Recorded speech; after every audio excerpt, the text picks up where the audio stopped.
Decía que el domingo pasado tuvimos la primera parte del estudio, el nuevo orden mundial. A lo largo de la historia dijimos el domingo pasado que el mundo ha conocido muchos sistemas, muchas formas de gobierno, dictaduras, monarquías, teocracia, etc. Pero el nuevo orden mundial, el nuevo gobierno mundial va a ser completamente diferente, aunque tendrá de todo un poco. Será un sistema distinto.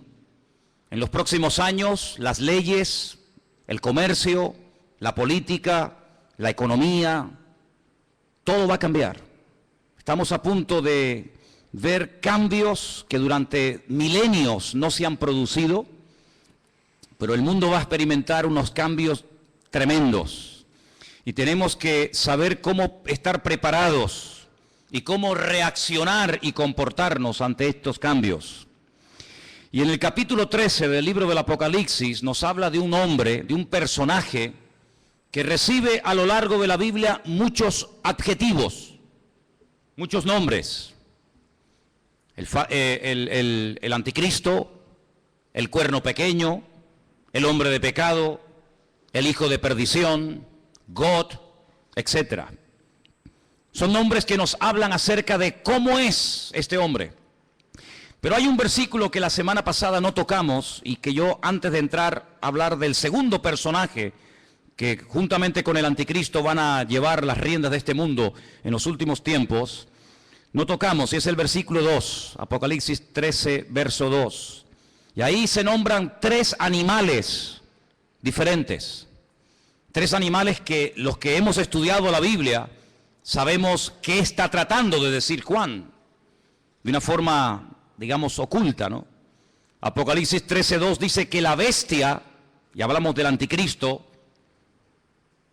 era semejante a un leopardo, pero sus pies eran como de oso, pero su boca dice que era como boca de león. ¿Te das cuenta? Hay tres animales diferentes. Su apariencia, la palabra semejante es muy importante en la Biblia. Selem. Cuando tenemos una fotografía, tenemos una imagen de una persona real, de una persona que existe, pero tenemos una fotografía, una imagen para que te hagas una idea de cómo es esa persona.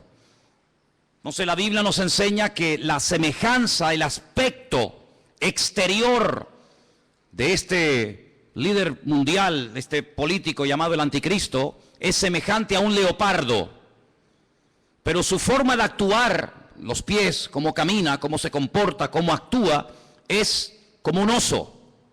Pero cuando habla, cuando da a conocer su mensaje, dice que es como un león. Claro, para entender esto, uno tiene que ir al libro de Daniel.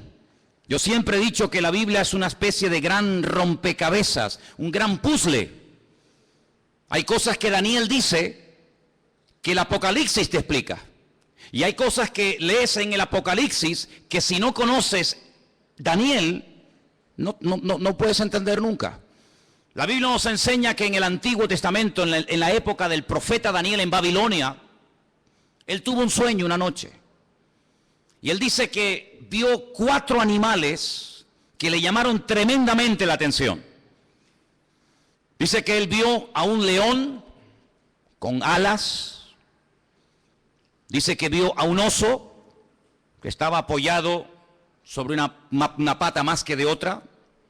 Luego ve a un leopardo que tiene 4 cabezas y ve a una bestia, que fue la que más le llamó la atención a Daniel. Gracias al Señor, ese sueño el Señor se lo interpretó y le dijo lo que significa. Por eso no tenemos que inventarnos nada. Simplemente ir a la Biblia y ver qué explicación le dio el Señor a Daniel sobre ese animal, esos animales. Y le dijo, mira, el león es Babilonia. Amén. El león es el imperio que en este momento tú conoces y gobierna toda la tierra, Babilonia. Ese imperio caería, ese imperio desaparecería con el paso del tiempo y se levantaría otro imperio, que era el imperio de los medos persas, que está tipificado o representado por el oso. Los medos persas también caerían, desaparecerían de la escena mundial y se levantaría un tercer imperio tremendamente poderoso, el imperio de Alejandro Magno, los griegos, representado con un leopardo de 4 cabezas. Y finalmente dice que ve una bestia, no es un animal normal y corriente, es algo extraño, es una bestia, es un monstruo que dice que tiene 10 cuernos y bueno, es un animal indescriptible porque ya te digo, no existe. La historia nos enseña que Alejandro Magno cuando murió no dejó descendencia. No ocupó su hijo y posteriormente el hijo de su hijo el trono, sino que Alejandro Magno murió sin dejar descendencia. Algunos dicen que era homosexual y que nunca se casó y tuvo hijos. Su imperio, que era un imperio enorme, que se extendió por todas partes del mundo conocido, cuando él muere, se divide en 4 pedazos. Y 4 de sus generales más conocidos, Casandro, Lisimaco, Teleuco y Ptolomeo, se apoderaron de lo que antiguamente fue un solo reino, pero que ahora son 4. Y cada uno toma posesión de uno de estos pedazos. Así que sabemos que el león es Babilonia, el oso son los persas o los iraníes, y el leopardo era Grecia. ¿Y qué es lo que está diciendo el Señor a Juan en Apocalipsis capítulo 3? Que cuando aparezca en la escena mundial este hombre, que vamos a llamarlo el anticristo, va a tener de todo un poco. Su apariencia, su aspecto va a ser el de un leopardo, es decir, el de un griego. Cuando él se mueve, se comporta, toma decisiones, se actúa, dice que actuará como un oso, es decir, como un persa. Pero dice que cuando abra la boca y hable, se va a comportar como un león, como un babilónico. Claro, hay que ir a la historia y analizar y estudiar cómo eran esos pueblos. Porque aunque eran todos imperios terribles y paganos y idólatras y despiadados, hay características de unos que otros no tienen.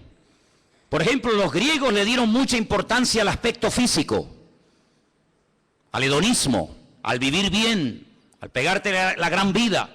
Pero cuidado, no eran ateos. Los griegos no eran ateos.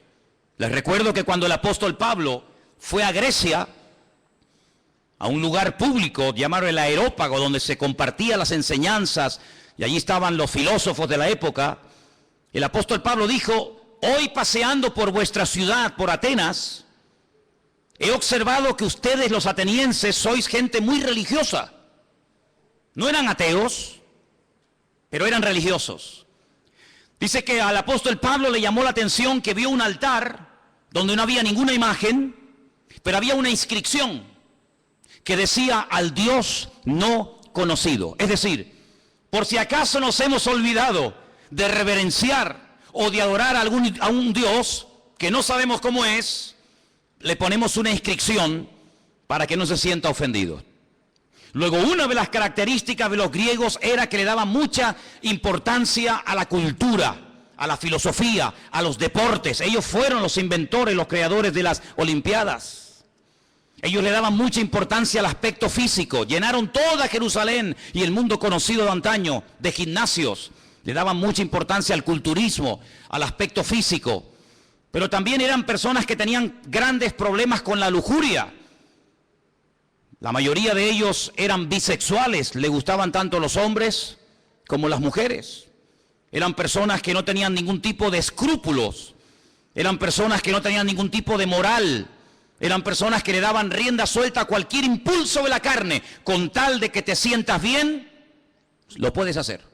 ¿Quieres ser homosexual y eso te hace sentir bien? Adelante. ¿Quieres ser cualquier otra cosa? Adelante. En otras palabras, no te reprimas. No tengas ningún recato, ningún principio moral o espiritual, sino rienda suelta a los impulsos. El anticristo será así.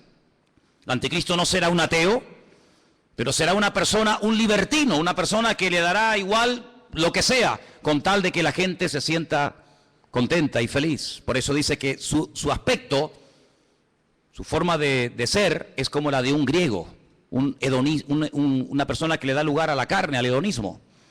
Pero dice que cuando actúa como un oso, como un persa. Y hermano, es interesante notar porque el imperio persa siempre tuvo algo muy interesante entre ellos, y es que siempre tenían una intención de expandir su territorio. Saben que desde hace muchos años ha estado mareando la perdiz los persas, Irán, pero una de las cosas que quieren es, siempre lo han querido y lo han dicho y no lo han ocultado, es la destrucción y aniquilación total y absoluta del Estado de Israel. Israel ha amenazado en varias ocasiones a Irán porque sabe que están construyendo armamento nuclear, no con fines, digamos, científicos, sino con fines militares. Irán recientemente dijo, si somos atacados por Israel, tenemos en este momento 80.000 misiles apuntando a la ciudad de Jerusalén y la destruiremos en cuestión de minutos, es lo que ellos dicen. Por lo tanto, aunque aparentemente es una persona pacífica y educada y con una cultura tremenda, por otra parte, en su corazón es una persona que le gusta la guerra. Dice la Biblia, recuerden, la semana pasada cuando hablamos de este personaje, dice que él cambia de religión. Dice que al Dios de sus padres lo deja de adorar y comienza a adorar a Alá Maozín, al Dios de las fortalezas o al Dios de la guerra. Es una de las características del anticristo. No es un ateo, pero es una persona que utiliza lo espiritual, lo religioso, para fundarse en esa fuerza espiritual que da, por así decirlo, la religión, y emprender guerras. Todos sabemos que muchas guerras se han emprendido y las que faltan en nombre de Dios o en nombre de la religión. Los protestantes han matado gente, los católicos han matado gente. No hay ni una sola religión que no esté manchada de sangre. Todos han utilizado el nombre de Dios. Cuando la famosa guerra del Golfo, veíamos a Saddam Hussein orando para recibir fuerzas para atacar a los americanos y vencerlos, pero también veíamos en las iglesias de Norteamérica orando a los creyentes para que los soldados norteamericanos no murieran, y vemos que se mezcla todo, lo político, lo religioso, lo espiritual. Así será el anticristo, un sincretismo, una mezcla de todo, una mala utilización del nombre de Dios, utilizando a Dios para beneficios personales. Pero dice que cuando él habla como un león, es decir, será un ser arrogante. Los babilónicos, si algo tenían que les caracterizaba, era la arrogancia, la soberbia. Se creían que eran los amos, los dueños del mundo. Así será este personaje. Pero este personaje del cual hablamos la semana pasada, que es la primera bestia, la que sube del mar entre las naciones, de los pueblos, de entre los gobiernos, tendrá el apoyo total y absoluto de otra bestia que vamos a ver sus características. Apocalipsis capítulo 13, versículo 11. Y fíjense en esta palabra. Después vi otra, no es la misma, es otra bestia que subía de la tierra. La primera bestia subía del mar, la segunda sube de la tierra.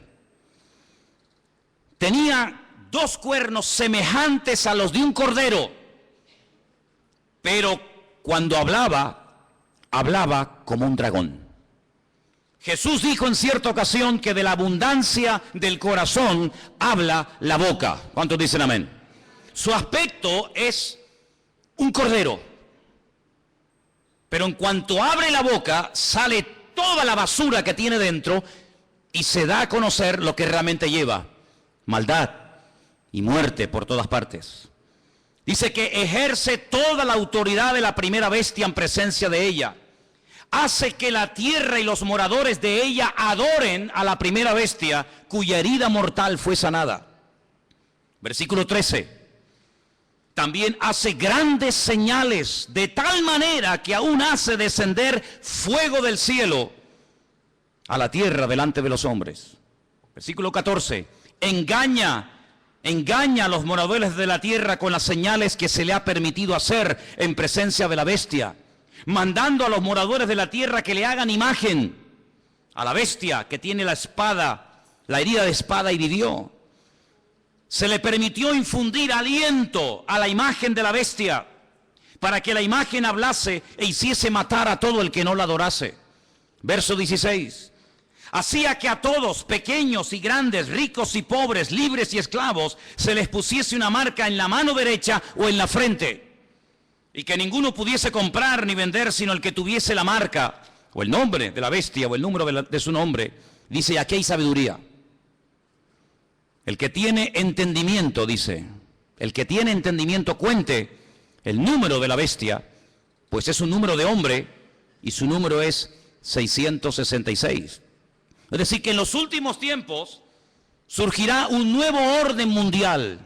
El mundo no será como lo hemos visto hasta el día de hoy, donde cada uno hace lo que le da la gana y cada uno gobierna. No. En los últimos tiempos habrá un nuevo orden mundial dirigido y capitaneado por un presidente mundial que tendrá una fuerza militar, económica y política increíble. Y a este personaje se le conoce vulgarmente con el nombre del anticristo, el que se opone a Cristo, el que quiere suplantar la figura de Cristo. Pero tendrá a una persona que la Biblia lo llama, fíjense qué curioso, falso profeta. Si analizamos toda la Biblia, vemos que la figura de los profetas era algo muy importante. La Biblia está llena de verdaderos y auténticos profetas. Daniel, Jeremías, Isaías, Habacuc, Sofonías, Malaquías, cientos de buenos profetas. ¿Qué era un profeta? Un profeta era un hombre de carne y hueso, como cualquiera de nosotros, con una comunión con el Señor tremenda, que a través de sueños o de visiones o por voz audible recibía mensajes del Eterno, recibía mensajes del Señor para transmitirlos al pueblo de Israel, para que de esa manera el pueblo no pecara, para que de esa manera el pueblo no terminara adorando a otros dioses, para que el pueblo supiera en todo momento lo que tenía que hacer y lo que no tenía que hacer. Un profeta era una bendición para el pueblo. ¿Por qué? Porque era el nexo que unía al pueblo con Dios y a Dios con el pueblo. Era la persona que hacía la función de la boca de Dios. Cuando Dios quería decirle algo al pueblo, hablaba a través del profeta. Pero dice la Biblia, y la Biblia está llena de ejemplos de falsos profetas. Hay capítulos enteros en Jeremías, en Ezequiel y otros libros que nos hablan acerca del daño tremendo que hacían los falsos profetas. Por ejemplo, la Biblia dice que cuando las tropas del rey Nabucodonosor habían rodeado la ciudad de Jerusalén, había falsos profetas que decían, tranquilos, no pasa nada, no se preocupen, vamos a ganar la guerra. Nabucodonosor va a ser derrotado, se va a cansar y se va a marchar a su tierra. Vienen tiempos de paz, vienen tiempos de abundancia, vienen tiempos de prosperidad, pero había uno llamado Jeremías, que era el verdadero profeta, y decía, no les crean, les están mintiendo, es mentira, no viene paz, viene guerra, el enemigo no se va a ir, nos va a destruir, nos va a destruir la ciudad, nos va a quemar el templo, va a matar a nuestros jóvenes. Siempre hubieron falsos profetas que engañaban al pueblo, siempre había falsos profetas que venían supuestamente en nombre de Dios, y la gente lógicamente en muchas ocasiones le hacía más caso y prestaba más atención a los falsos profetas que a los verdaderos profetas. ¿Por qué? Porque el falso profeta decía lo que el pueblo quería oír. El verdadero profeta muchas veces iba en contra de la voluntad del pueblo. Por eso a la mayoría de los profetas los terminaban matando. ¿No dijo el Señor, Jerusalén, Jerusalén, que matas a los profetas y apedreas a los que yo te envío? ¿Cuántas veces quise juntar a mis hijos como la gallina junta sus polluelos y no quisisteis?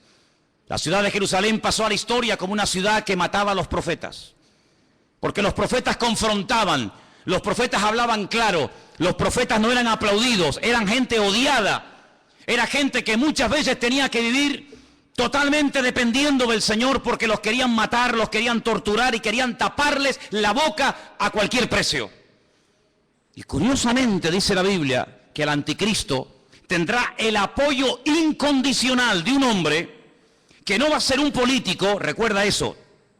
El falso profeta no será un político, será una persona que se encargará fundamentalmente de 4 cosas. Primera, lo hemos leído, versículo 12. Hará todo lo posible para que todas las naciones de la tierra reconozcan la autoridad y se sometan a la autoridad del anticristo. Es decir, no atrae la gente hacia sí mismo, sino que atrae la gente hacia el anticristo. Es decir, será en relaciones públicas del anticristo, el que le hará la publicidad, la propaganda, el que irá por los platós de televisión, por las emisoras de radio, el que dará todo tipo de ruedas de prensa y de respuestas a las naciones, presentando a este hombre como la alternativa real y genuina que el mundo necesita. Les puedo asegurar que será conocido en todas partes de la tierra. Un hombre carismático, un hombre que sabrá llevarse bien con los árabes, con los judíos, con los musulmanes, con los católicos, con los evangélicos, con los ateos, con todo el mundo. Un hombre con un don de palabra extraordinario y un hombre que lo que pretende es desviar la atención de la gente hacia el Dios vivo y verdadero y llevarlos a la ruina, diciéndole a la gente, este hombre es lo que el mundo necesita. Este hombre es el que va a solucionar los problemas de la crisis, del paro, los problemas económicos, los problemas entre palestinos y judíos. Este lo va a solucionar todo. Primera función del falso profeta. Segunda, versículo 13. También hará grandes señales. La Biblia no dice qué tipo de señales hará, pero curiosamente menciona una que es tremendamente poderosa. Y dice que hará descender fuego del cielo a la tierra delante de los hombres. Solamente hubo un hombre en toda la historia de la humanidad que en un momento oró y cayó fuego del cielo, demostrando que el Dios que él adoraba y honraba era el verdadero Dios. Y era el profeta Elías. En el monte Carmelo, dice la Biblia que allí hubo una confrontación del mundo de las tinieblas contra el mundo espiritual, contra el mundo del Señor. Y el profeta Elías dijo, la respuesta no tiene que ser a través de un sueño, la respuesta no será a través de una visión, a través de un ángel, sino la respuesta tiene que ser algo contundente y visible a kilómetros. Y allí en lo alto de ese monte en el que hemos estado en cantidad de ocasiones, desde donde se tiene una perspectiva de una zona geográfica muy grande de Israel, allí él oró y dice que descendió fuego del cielo y 400 profetas falsos de Baal fueron degollados en aquel día. Nunca más nadie ha hecho eso. Bueno, perdón. Una vez unos hermanos en el Nuevo Testamento, cuando fueron a entrar a una ciudad a evangelizarla, a hablar del Señor y no los quisieron oír, le dijeron al Señor, Señor, ¿nos das permiso para que oremos y caiga fuego del cielo y los destruya a todos? Y el Señor les dijo, no, queridos, yo no he venido a eso. Monarjes, hijos del trueno, no les dio autorización para que oraran, para que cayera fuego del cielo. Pero en los últimos tiempos habrá un hombre que por un poder satánico, por una unción falsa, pero poderosa al fin y al cabo, dice que tendrá la capacidad de sorprender a las naciones haciendo caer fuego del cielo. Será una de las muchas señales que este hombre haga. Así que primero intenta llevar a la gente al anticristo. Segundo, hará grandes señales. Tercero, versículo 14. Engañará a los moradores de la tierra con las señales que se le ha permitido hacer. Jesús dijo en Mateo capítulo 24, hoy se ha leído este capítulo aquí en el púlpito. En Mateo capítulo 24 dice que cuando Jesús salía del templo de Jerusalén, los discípulos le dijeron, Señor, observa, qué templo tan hermoso tenemos. Un templo maravilloso, es una maravilla para nosotros los judíos tener un templo tan bonito en nuestra ciudad de Jerusalén. Jesús les dijo, no quedará piedra sobre piedra que no sea destruida. Cuando ellos cruzan el torrente de Cedrón y se van al monte de los olivos, allí 4 de sus discípulos, 4 solamente, le dicen, Señor, ¿cómo? ¿Cuándo? ¿Cómo que va a ser nuestro templo destruido? Dinos, ¿qué señal habrá de tu venida y del fin del siglo? Y el Señor les da un mensaje tremendo que les animo a que lo vuelvan a leer en casa. Mateo 24, también lo tienen en Lucas 21. Y una de las cosas que repite reiteradamente el Señor es esta: mirad que nadie os engañe. ¿Cuántos dicen amén? Que nadie os engañe. Y curiosamente dice, porque vendrán falsos cristos. ¿Qué significa la palabra Cristo? Tanto que la utilizamos los cristianos, tenemos que saber lo que significa, ¿no? Viene de la palabra hebrea Mashiach, que significa ungido. Vendrán muchos falsos ungidos. Eso es lo que está diciendo. No solamente personas que dirán, que yo soy el Mesías, sino vendrán vividores, farsantes, Personas que utilizando el púlpito de las congregaciones, personas que utilizando medios de comunicación como la radio, la televisión, etcétera, engañarán a muchísimas personas utilizando tal vez la manipulación, utilizando tal vez los problemas físicos, emocionales o espirituales de la gente. Dice, y a muchos engañarán. Pero el Señor dice, mirad que nadie os engañe, porque no solamente vendrán falsos ungidos, sino también dice falsos profetas. ¿Qué es un profeta? Un profeta es un predicador, ¿sí o no? Es uno que predica, es uno que proclama un mensaje, en este caso un mensaje bíblico, un mensaje de Dios. Dice, pues vendrán falsos predicadores. Y usted dice, pero hermano, ¿sabes lo que estás diciendo? Totalmente. Y ya han comenzado a proliferar por todas partes del mundo.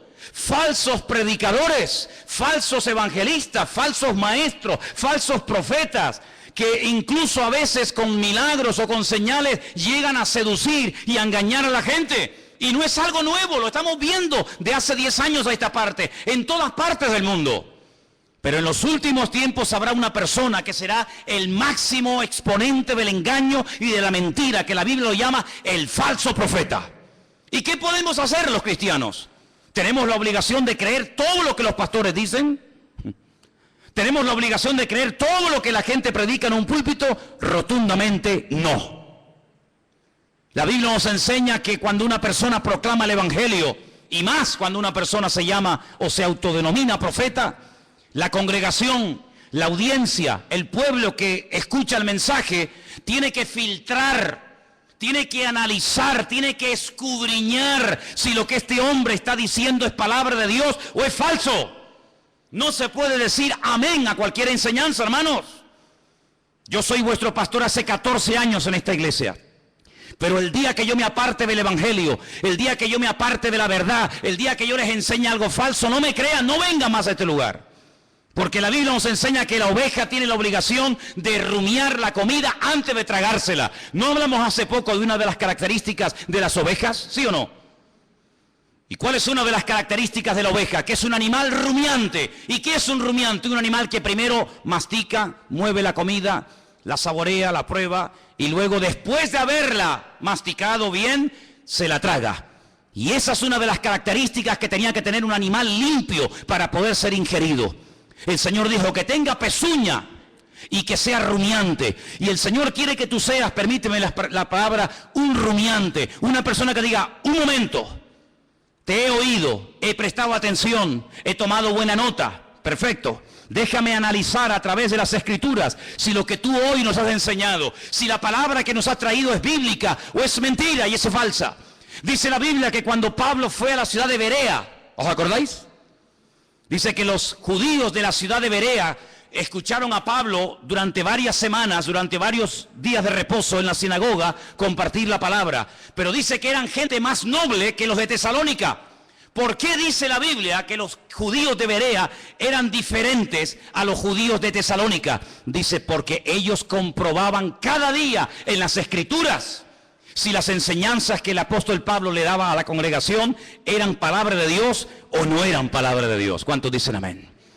Por lo tanto, hermanos, yo siempre les he animado, siempre les he dicho, y lo seguiré diciendo cada día, que ustedes tienen la obligación de escudriñar las Escrituras, de conocer la palabra de Dios, de no tragarse todo lo que oigan, de no tragarse todo lo que vean y oigan en internet, de no decir amén a todo, de no abrir su corazón a cualquier ministerio, de no dejarse ministrar por cualquier persona que aparentemente tiene palabra, hace milagros, señales y prodigios, pero alto, la Biblia nos enseña que el falso profeta no solamente será un tremendo predicador, un tremendo orador increíble, sino que además será una persona que su ministerio, entre comillas, estará caracterizado por señales, milagros y prodigios. ¿Qué te parece? Pero ¿sabe qué? En el versículo 13 dice que este hombre hará grandes señales, grandes señales. Usted tiene que prestar atención a esas señales. ¿Por qué? Porque no toda señal es evidencia de que le está dando gloria y honra al Señor y que esa unción viene de parte del Señor si no sabe Dios de dónde viene. El falso profeta se diferencia del anticristo en tres cosas muy importantes. Primero, su procedencia es diferente. El mundo de la política produce, permítame la expresión, la política produce, es el terreno donde se levanta el anticristo. El falso profeta no se levanta del mundo de la política. El falso profeta se mueve en el terreno religioso, en el terreno espiritual. ¿Se han dado cuenta que en los últimos años ha habido muchos intentos por tener una religión? Lo intentó la New Age, la nueva era, lo ha intentado el Vaticano en múltiples ocasiones con las famosas reuniones ecuménicas. Los Bahá'í ya propusieron hace muchos años haber una religión mundial, porque fíjense qué curioso, este continente en el que vivimos, el continente europeo, en 2 ocasiones se ha enfrentado a muerte un país contra otro. ¿Sí o no? Primera Guerra Mundial, Segunda Guerra Mundial, unos contra otros, millones de muertos, ciudades arrasadas completamente, familias destruidas. Europa quedó totalmente en ruinas, pero eso ya pasó a la historia. Antes los que se peleaban, ahora son amigos, ahora comen juntos, ahora hacen negocios juntos. Ahora se venden los productos unos a otros. Luego ya no estamos en un tiempo de guerra en Europa. Estamos, entre comillas, en un tiempo de paz. Ya no nos peleamos unos contra otros, ¿ve? Porque en una guerra todos pierden. Ahora nos unimos en una unidad política y económica y donde tenemos todos en común una misma moneda. ¿Sí o no? Usted puede viajar por Europa, por muchos países, y no tiene que cambiar en un país la moneda, en otro la otra, sino que con una misma moneda se puede mover. Ya no hay fronteras. ¿Se acuerdan cuando viajamos por Europa? Ya no hay fronteras. Puedes pasar de un país a otro prácticamente ya. A cualquier hora puedes pasar de un país a otro. Pero falta una unidad. Sí, hay una unidad militar, hay una unidad política, hay una unidad económica, pero no hay una unidad espiritual. El anticristo, a través del falso profeta, una de las cosas que tratará de mover en el mundo es que la gente llegue a la conclusión de que no es bueno que haya tantas religiones, sino que lo mejor es que haya una religión donde todos se sientan a gusto. Ya hace años están tratando de crear el Crislam. El Crislam, quieren unir el Islam con el cristianismo. En muchas congregaciones evangélicas, ya la palabra Jehová o la palabra Yahvé o la palabra el Eterno o la palabra Dios ha desaparecido. Ya hay una nueva versión circulando de la Biblia en muchas iglesias evangélicas del mundo donde aparece la palabra Alá. En el principio creó Alá los cielos y la tierra. Alá lo que estamos diciendo. En otras palabras, para llevarnos bien, quitemos la palabra Dios, pongamos la palabra Alá. Hay muchas Biblias donde han quitado la palabra sangre. Es increíble cómo puede haber instituciones evangélicas que han quitado la palabra sangre de la Biblia, porque es una palabra que choca o es una palabra muy fuerte. Amados hermanos, vienen tiempos de cambios como ustedes no se pueden ni imaginar. Vienen tiempos en los que no solamente lo económico cambiará de una forma tremenda, sino lo espiritual cambiará de una forma que ustedes no se pueden ni imaginar. Ahora quiero leerles un versículo que se encuentra en Apocalipsis 16:13, donde dice que el falso profeta y el anticristo harán algo que muchas veces no se menciona. Y vamos a leerlo. Apocalipsis 16, versículo 13. Y dice así: vi salir de la boca del dragón, Satanás, de la boca de la bestia, el anticristo, y de la boca del falso profeta, 3 espíritus inmundos a manera de ranas. Son espíritus de demonios que hacen señales y van a los reyes de la tierra en todo el mundo para reunirlos a la batalla de aquel gran día del Dios Todopoderoso. Una de las cosas que el mundo tiene que conocer y ustedes, hermanos, tienen que saber, porque la Biblia lo profetiza con cientos y miles de años de antelación. Cuando te pregunta la gente, ¿y tú crees que habrá una tercera guerra mundial? ¿Crees que otra vez el mundo volverá a enfrentarse y a matarse y a pelear los unos contra los otros? Y yo te digo, no te quepa la menor duda. La pregunta no es si se van a pelear, la pregunta es ¿por qué tardan tanto en enfrentarse los unos contra los otros? El mundo se está convirtiendo en un caldo de cultivo donde la violencia y la agresividad será algo normal. Miren los colegios, hermanos. Hay muchos colegios en los Estados Unidos que es un peligro, porque cuántos niños, cuántas docenas de jóvenes han entrado armados a un colegio y han asesinado a cantidad de compañeros. Amados hermanos, la violencia va a ser una de las características de los últimos tiempos. Habrá violencia en la sociedad, violencia en el tráfico, violencia en las iglesias, violencia en los parlamentos, violencia por todas partes. El Señor Jesucristo dijo que Él vendría, pero antes de que Él viniera, los tiempos en los cuales viviríamos serían como los días de Noé. Y cuando uno observa la generación en la que le tocó vivir a Noé, no era una sociedad pacífica. Cuidado, era una sociedad tremendamente avanzada para la época en la que vivía. Fijaros lo que querían construir. En la época de Noé se quiso construir el edificio más alto del mundo, un zigurat, una torre que llegara al mismo cielo, a la misma presencia de Dios, con el objetivo de demostrarle a Dios que a través de la tecnología de la época, el hombre era capaz de desafiar al mismo Dios y de llegar a su presencia no a través del medio establecido por Dios, sino a través del medio de la mente humana. La tecnología puesta al servicio del mal. ¿Piensan ustedes que el anticristo y el falso profeta no echará mano de la tecnología de la época para engañar y meterse en miles y en miles y en millones de hogares? No les quepa la menor duda. No les quepa la menor duda. Así que en los tiempos de Noé, no fue como en los tiempos del diluvio. Bueno, pero fue en los tiempos del diluvio, no fue como en los tiempos de la Torre de Babel. En los tiempos de la Torre de Babel, la Biblia nos enseña que Dios no destruyó a la humanidad, sino que la separó y la confundió. ¿Por qué? Porque habían aprendido un secreto tremendo. ¿Cuál fue? La unidad. Se unieron para lo malo. Sin embargo, en el tiempo del diluvio, se mataban los unos a los otros. El anticristo sabe perfectamente que la unidad tiene un poder tremendo. Por eso él lo que intenta es unir religiones, unir filosofías, unir diferentes estilos de vida para llevar a este mundo a la ruina y a la destrucción total. Una de las cosas que el hombre ha intentado y lo está consiguiendo desde los tiempos de la Edad Media es desterrar la palabra Dios, la palabra Biblia del vocabulario del ser humano. Hoy en día se oye hablar muy poco de Dios, muy poco de Biblia. ¿Por qué? Porque los hombres a lo largo de la historia han intentado destruirse los unos a los otros. Pero el objetivo final del diablo es destruir a Dios, quitar a Dios del vocabulario de la gente. ¿Y qué es lo que hace el falso profeta? Levantar al anticristo para que lo adoren a él. Y no es la primera vez que un hombre reclama honra y gloria para sí mismo. No es la primera vez que un César, que un faraón o que cualquier persona ha intentado levantarse más alto que Dios y matar y asesinar a todas aquellas personas que no lo apoyan y no lo reconocen. Una de las cosas que hará el falso profeta es algo tremendo. Dice que marcará, sellará a la gente. Ahora, esto no es nada nuevo.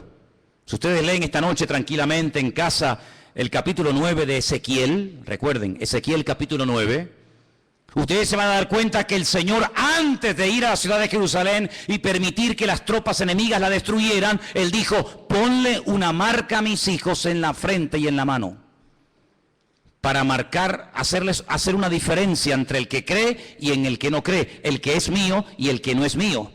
Y dice la Biblia que marcaban a la gente en las manos. El anticristo, el diablo, que es un imitador de la obra de Dios, lo que intentará es marcar a la gente como si fueran animales. Ya hablamos la semana pasada de ese famoso microchip, un sistema muy interesante, muy moderno, que intentará facilitarle la vida a la gente, sobre todo a la hora de comprar, a la hora de vender, a la hora de viajar, no perder el dinero, tener en todo momento encima tuyo todos tus datos económicos, tus datos de vacunas, etcétera, etcétera. Ese microchip ya existe. No es una ciencia ficción. Los animales, los perros, me imagino que en Suiza será igual. Aquí es obligatorio que los animales tienen que llevar un chip. Y si un animal se pierde con una máquina, el doctor, el veterinario, sabe en todo momento cómo se llama ese animal, si está vacunado, dónde vive, cómo se llama su dueño, etcétera, etcétera. Pues lo que empezó con los animales, terminará con el ser humano. Porque para el diablo los seres humanos son como animales. Por eso la famosa teoría de la evolución equipara y nivela al hombre al nivel de la bestia. En la famosa Constitución Europea, creada, diseñada y escrita por el famoso Jacques Chirac, jefe de toda la masonería europea, él puso al mismo nivel a un animal que a un hombre, de tal manera que si un hombre quiere casarse con un perro, con un gato, con una vaca o con cualquier animal, lo puede hacer. ¿Por qué? Porque al fin y al cabo todos somos animales. Sin embargo, desde el punto de vista bíblico, Dios dignifica a la raza humana por encima del animal. ¿Cuántos dicen amén? El animal está para servir al hombre, no el hombre para servir a la bestia. Pero en los últimos tiempos Satanás intenta marcar a los hombres como si fueran animales.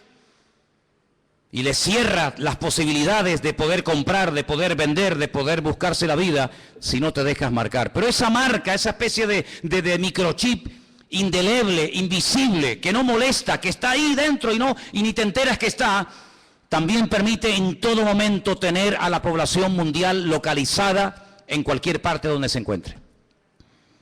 Así de claro.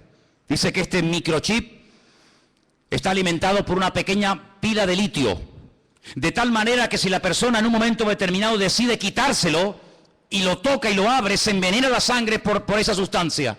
Pero en todo momento esa persona está localizada. Y ya en muchos lugares, gente multimillonaria y personas importantes se están poniendo esa especie de marca de microchip interno en su piel. ¿Para qué? Para estar localizados en caso de que sean secuestrados y que en cualquier momento los puedan localizar.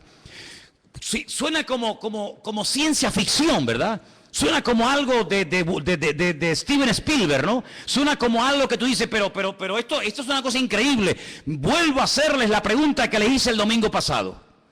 ¿Cómo hace 2000 años un hombre llamado Juan, pescador de Galilea, un hombre que no fue a la universidad, ni tuvo en sus manos nunca un ordenador, ni tuvo nunca en sus manos un móvil, ni toda la información que tú y yo podemos tener ahora mismo?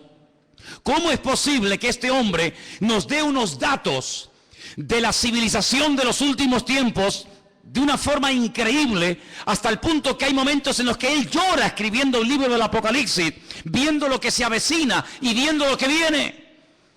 Es el hombre que dice que en los últimos tiempos el famoso río Éufrates se secará para que millones de soldados vengan desde el norte, casi diríamos como que en línea recta, y se den cita en el valle de Jezreel, en la zona de Megiddo, para llevar a cabo la gran batalla, la famosa batalla del Armagedón.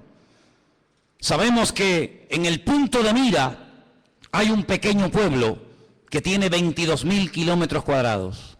Un pueblo que ha sido el pueblo más odiado, más perseguido de toda la historia de la humanidad. Y es el pueblo de Israel. Así de claro. Dios decidió que su hijo naciera en una pequeña aldea insignificante de Israel llamada Betlehem, la casa del pan. Belén la conocemos nosotros. Dios decidió que su hijo naciera y viviera en ese pequeño país, que allí predicara, que allí sanara a los enfermos, que allí demostrara lo que era y a lo que vino, que allí lo mataran, que allí resucitara, que allí ascendiera y que allí volverá otra vez por segunda vez, según la palabra de Dios. Y sabemos que los tiempos se acortan. La Biblia dice que los últimos tiempos tendrán que ser acortados. Porque si el Señor no acorta los tiempos, la maldad llegará a un nivel, a una envergadura de tal magnitud, que dice que nadie podría salvarse, aunque quisiera. Por eso, amados hermanos, tenemos que doblar la guardia como iglesia. Tenemos que meternos en las páginas de la Biblia. Tenemos que conocer lo que dice la palabra de Dios acerca de los últimos tiempos. No dejarnos engañar, no dejarnos seducir, no dejarnos atraer por cosas que aparentemente son muy atractivas, muy bonitas y maravillosas, pero que su fin, dice la Biblia, pueden ser caminos de muerte. Analice todo lo que oye. Analice a la luz de la palabra de Dios todo lo que escucha. Porque la palabra de Dios nos enseña que los últimos tiempos serán tiempos de engaños, tiempos de falsas profecías, tiempos de falsos milagros. Ahora bien, la gente está tan necesitada, tan desesperada, que se agarrarán a un clavo ardiendo con tal de salir de su desesperación. Nunca olvidaré cuando una persona enferma me dijo: si yo supiera en este momento que el diablo me puede sanar, le entregaría mi vida a él. Así me lo dijo. El diablo va a utilizar los problemas sociales, los problemas físicos, los problemas económicos de las familias. El diablo sabe perfectamente que hay un vacío en la sociedad que nada ni nadie logrará llenar jamás. Puedes tener mucho dinero, puedes viajar por el mundo entero, puedes tener la mejor casa de la tierra, puedes tener y tener y tener. Pero el Señor Jesucristo no solamente te ha creado para que llegues a tener ciertas y determinadas cosas en la vida, sino que el Señor nos ha creado con sus manos para que seamos su pueblo y estemos en plena comunión con Él. ¿Cuántos dicen amén? Por eso, amados hermanos, cuando ustedes escuchen a alguien, cuando ustedes oigan a alguien, cuando ustedes observen a alguien, háganse la siguiente pregunta: ¿a quién está levantando este hombre? ¿A quién intenta glorificar? ¿Hacia quién intenta desviar la atención? ¿Hacia él mismo? ¿O lo que intenta esta persona es levantar en alto el nombre que es sobre todo nombre, el nombre de Jesús, para que la gente adore al Rey de Reyes y al Señor de los Señores? Esa es una de las características de un verdadero hombre de Dios y de un verdadero cristiano y cristiana. Una persona que no intenta llamar la atención sobre sí mismo, sino que emplea su testimonio, su antigua vida, sus malos hábitos, etcétera, etcétera, para que la gente reconozca que el cambio se ha producido, no porque se le ha propuesto, no porque tuvo una fuerza de voluntad increíble, sino porque hubo un Dios todopoderoso que le transformó, que lo cambió y que lo llenó y que hoy le da la gloria a ese Dios. ¿Cuántos dicen amén? Así que, amados hermanos, el falso profeta, qué interesante. Hay iglesias que se llaman, y no tengo nada en contra de ese nombre, pero iglesias que han decidido llamarse Iglesia de la Profecía. Y hay muchísimas personas que les encanta todo lo profético. He ido incluso a algunas reuniones, he ido a algunas convenciones, no muchas, pero alguna vez he escuchado personas que cuando van a un evento, a una conferencia, a un culto especial, lo que te dicen es: he venido aquí porque este hombre o esta hermana o esta mujer tiene profecías y tiene palabras para mí. Y la gente hace cola y espera horas para que vaya una persona y le imponga las manos y algo con voz bajita, la mayoría de las veces le susurre al oído y le diga que va a ser y que va a tener y que va a ser prosperado y que va a ser bendecido. Y la gente agarra esa palabra como si fuera una palabra de Dios, cuando la única palabra de Dios que tenemos es esta, que tenemos en nuestras manos. ¿Cuántos dicen amén? Si usted busca palabras, si usted busca consejos, si usted busca algo que le oriente para saber si me caso o no me caso, si me voy o me quedo, si compro o no compro, es la bendita palabra de Dios. Dice el salmista: lámpara es a mis pies tu palabra y lumbrera mi camino. No busques en los hombres lo que solamente en Dios puedes encontrar. Si buscas palabra, métete en tu aposento, dice la Biblia, cierra tu puerta. Y tu Padre que te ve en lo secreto, dice, te recompensará en público. Pero qué fácil es ir a una persona para que nos diga esa persona supuestamente en nombre de Dios lo que yo tengo que hacer. Cuidado, porque la Biblia dice que en los últimos tiempos el don de la profecía será mal usado para engañar y para seducir a las almas inconstantes. Claro que creemos en las profecías. No menospreciéis las profecías, dice la Biblia, pero las profecías de la Biblia, no las profecías inventadas, no el producto de la imaginación. ¿Saben lo que decía Jeremías al pueblo?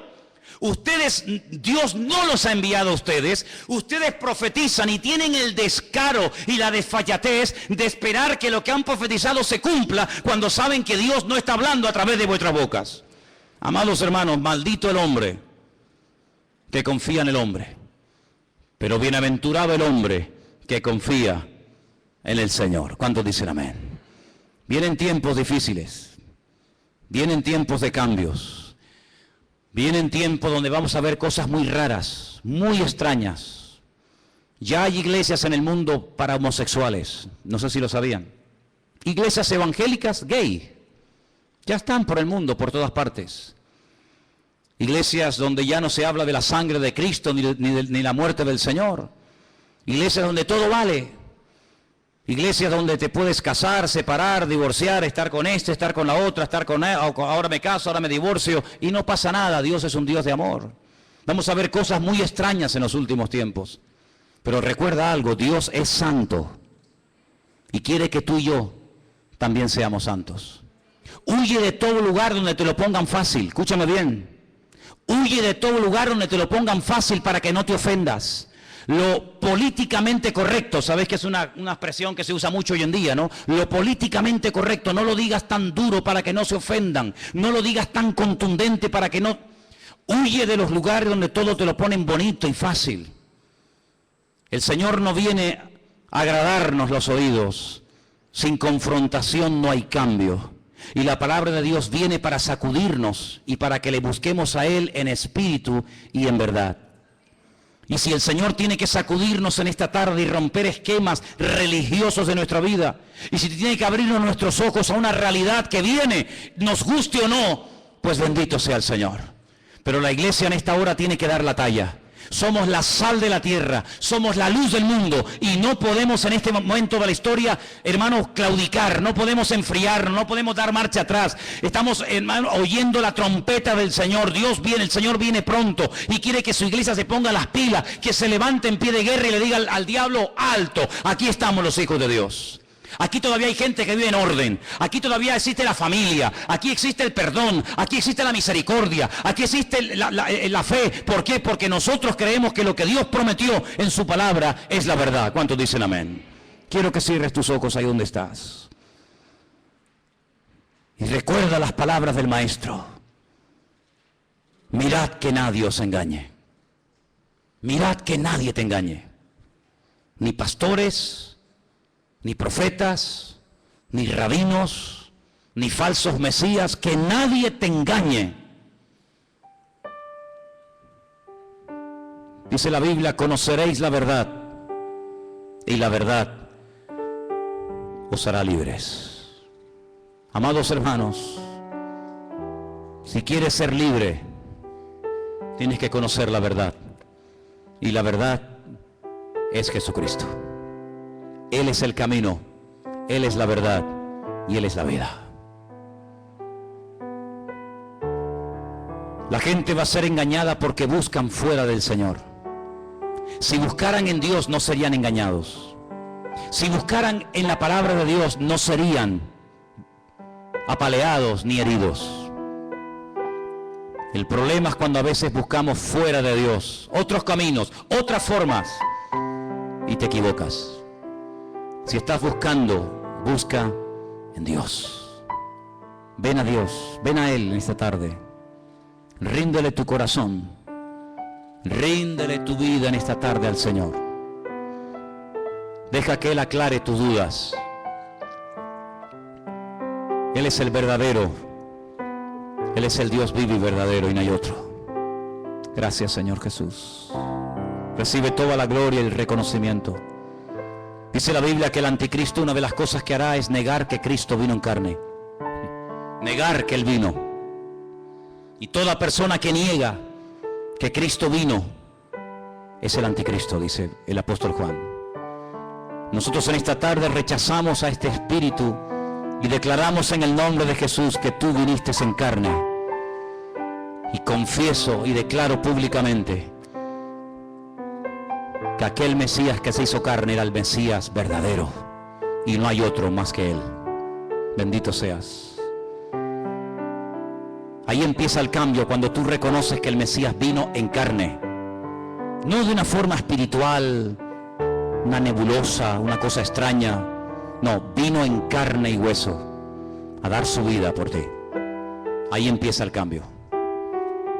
Si Él era el Mesías verdadero, quiere decir que yo lo necesito a Él.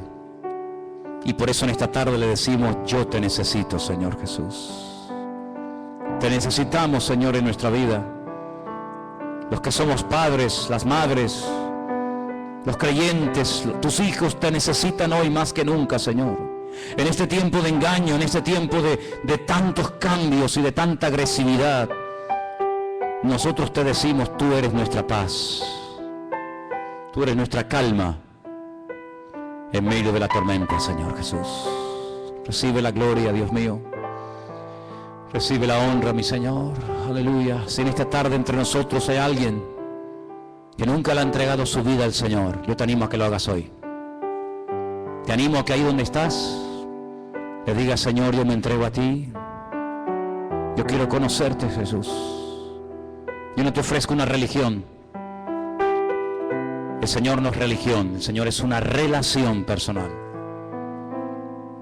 Ahí donde estás, entrégale su vida a Jesús. Pídale perdón a Dios. Dile: perdón, Señor, perdóname. Limpia mis pecados. La iglesia no es un club donde venimos a pasar un domingo entretenidos. La iglesia no es un lugar donde venimos a conocer gente nueva, gente agradable y simpática, no. La iglesia es un hospital donde el alma, Dios la sana. Donde el hombre puede comenzar a cambiar y vivir una vida nueva. La iglesia es un centro de entrenamiento donde nuestros pensamientos, nuestra filosofía de vida cambia. Para vivir según el diseño y el propósito de Dios para mi vida. Donde yo muero y Él vive. Eso es la iglesia. No es un club. Es un lugar donde cambiamos por dentro y por fuera. Y por eso en esta tarde te pedimos, Señor, ayúdanos a cambiar, a conocerte mejor. Y guárdanos del maligno. Que no seamos seducidos, ni engañados, ni arrastrados por falsas doctrinas o prácticas o enseñanzas. Sino que nunca nos desviemos de tu palabra ni un milímetro.